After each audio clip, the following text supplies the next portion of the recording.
Big ബോസിൻ്റെ ഒന്നല്ല 2 പ്രൊമോയാണ് അടുപ്പിച്ച് വന്നിരിക്കുന്നത്. അതിലെ 2 പ്രൊമോയും ഞാൻ എന്താണെന്നുള്ളത് പറഞ്ഞുതരാം. അതിൽ ആദ്യത്തെ പ്രൊമോയിലെത്തി പറയുന്നത് സാബുവിനെ ശ്വേതയും ലാലേട്ടൻ വീഡിയോ കോൾ വഴി വീട്ടിലുള്ള അവർക്ക് കാണിച്ചു കൊടുക്കുകയാണ്.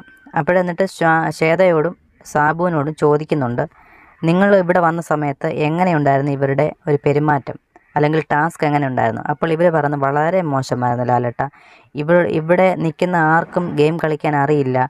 ഇവിടെ 5 സ്റ്റാർ ഹോട്ടലിലേക്കാണെന്ന് പറഞ്ഞ് വന്നിട്ട് ഇത് ഒരു സാധാ ഒരു ഹോട്ടൽ പോലും ഉള്ള ഒരു ഇതില്ലായിരുന്നു എന്ന രീതിയിൽ സാബു സംസാരിക്കുന്നുണ്ട്. ശ്വേതയും അതേ രീതിയിലാണ്. ശ്വേത പറയുന്നുണ്ട്, ഇവിടെ വന്നപ്പോൾ തന്നെ ഇവർ തമ്മിൽ അടി കൂടുന്നു, ഇതാണ്. ഈ മത്സരാർത്ഥികളെല്ലാം തന്നെ വളരെ ഞെട്ടിയിരിക്കുകയാണ്. കാരണം ഇവരെ വളരെ ചിരിച്ച് കളിച്ച് സന്തോഷത്തോടു കൂടിയാണ് ഇവർ യാത്രയാക്കിയത്. അപ്പം ഇവർ ഹൗസിൽ വെച്ച് പോലും ഇങ്ങനെയുള്ള കാര്യങ്ങളൊന്നും പറഞ്ഞിട്ടില്ല. എന്തായാലും ഇവർ നേരെ തിരിഞ്ഞ സമയത്ത് ഇവർ ഞെട്ടിയിരിക്കുകയാണ്. ഇവരെന്താണ് ഇങ്ങനെ പറയുന്നത്, ഞെട്ടിയിരിക്കുകയാണ്. നമ്മൾ പ്രൊമോയിൽ അങ്ങനെയാണ് കാണിക്കുന്നത്. രണ്ടാമത് വന്ന ഒരു പ്രൊമോ എന്ന് പറയുമ്പോൾ നമ്മുടെ ജാസ്മിനും റസ്മിനും തമ്മിലുള്ള ഇഷ്യൂ ആണ്. അതിൽ റസ്മിൻ ഇഷ്യൂവിൽ ലാലേട്ടൻ ചോദ്യം ചെയ്യുന്നുണ്ട്. അപ്പോഴേ ലാലേട്ടൻ തന്നെ പറയുന്നുണ്ട്, ജാസ്മിനും റസ്മിനും സംസാരിക്കേണ്ട, അർജുൻ പറയട്ടെ. അർജുനോട് ചോദിക്കുന്നുണ്ട്, സിജോയോട് ചോദിക്കുന്നുണ്ട്. ഇവർ രണ്ടുപേരും അഭിപ്രായങ്ങൾ പറയുന്നുണ്ട്. ഇവർ രണ്ടുപേരും പറയുന്ന അഭിപ്രായം നമ്മുടെ റസ്മിൻ്റെ ഭാഗത്താണ് തെറ്റെന്നുള്ള രീതിയിലാണ് ഇവർ സംസാരിക്കുന്നത്.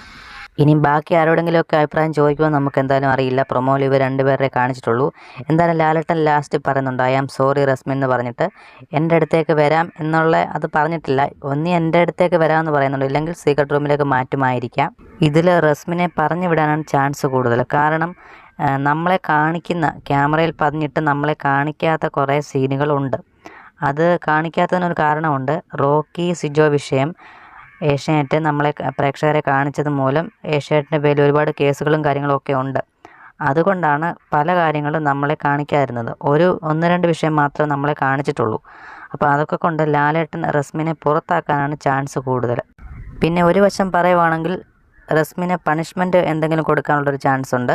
വേറൊരു വശം നമ്മൾ ചിന്തിച്ചാൽ റസ്മിനെ സീക്രട്ട് റൂമിലേക്ക് മാറ്റാനുള്ളൊരു ചാൻസും ഉണ്ട്. കാരണം സീക്രട്ട് റൂമൊക്കെ ഉണ്ട്. സീക്രട്ട് റൂമിലേക്ക് ഈ വർഷം ആരെയും അങ്ങനെ മാറ്റിയിട്ടില്ല. അപ്പോൾ സീക്രട്ട് റൂമിലൊക്കെ മാറ്റാനുള്ള ഒരു ചാൻസും കാണുന്നുണ്ട്. അല്ലെങ്കിൽ ഡയറക്റ്റ് നോമിനേഷനിലിടാനോ. എന്തായാലും ഏറ്റവും കൂടുതൽ ചാൻസ് കാണുന്നത് റസ്മിനെ പറഞ്ഞു വിടാനാണ് ചാൻസ് കാണുന്നത്. കാരണം നമ്മളെ കാണിക്കാത്ത ഒരുപാട് ഇഷ്യൂസ് അവിടെ ഉണ്ടായിട്ടുണ്ട്. അതുകൊണ്ട് ലാലേട്ടൻ ഫസ്റ്റ് ചോദ്യം ചെയ്യുന്ന ഇതാണ്. എന്തായാലും ഈ 2 പ്രൊമോയെക്കുറിച്ചുള്ള നിങ്ങളുടെ അഭിപ്രായങ്ങൾ കമൻറ്റായി രേഖപ്പെടുത്തുക. കൂടുതൽ ബിഗ് ബോസ് വാർത്തകൾക്കായി മറക്കാതെ നമ്മുടെ ചാനൽ സബ്സ്ക്രൈബ് ചെയ്യുക. താങ്ക്